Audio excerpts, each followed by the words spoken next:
Assalamualaikum warahmatullahi wabarakatuh. Wilujeng enjing sampurasun. Dinten ieu bahasa Sundana ngeunaan kalimah aktif sareng kalimah pasif. Yuk urang simak sasarengan. Pada dasarnya, bahasa Indonesia dan bahasa Sunda itu sama.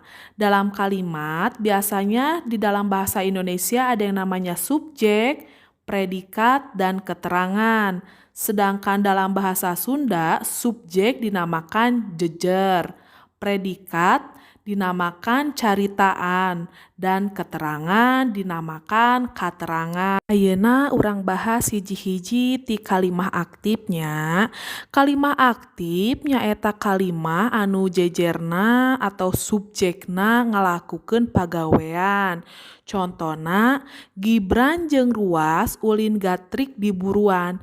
Jadi ingat ya, untuk kalimat aktif, jejerna atau subjeknya itu melakukan suatu pekerjaan.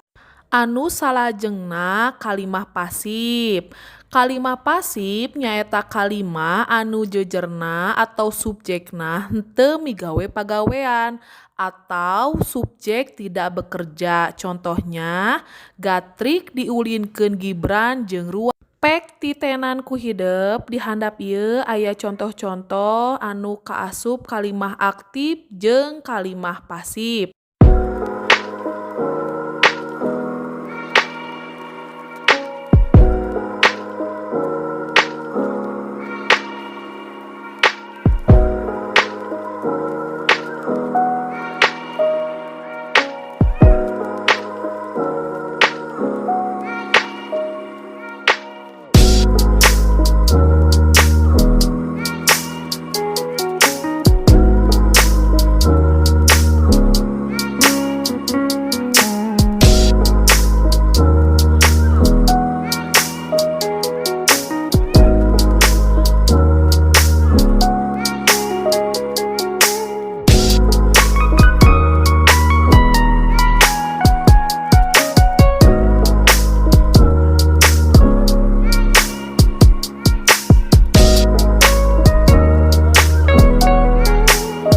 Sekian penjelasan dari Ibu. Jangan lupa LKPD-nya dikerjakan, tong duwikeun kahilapnya. Hapunten bilih seueur kalepatan.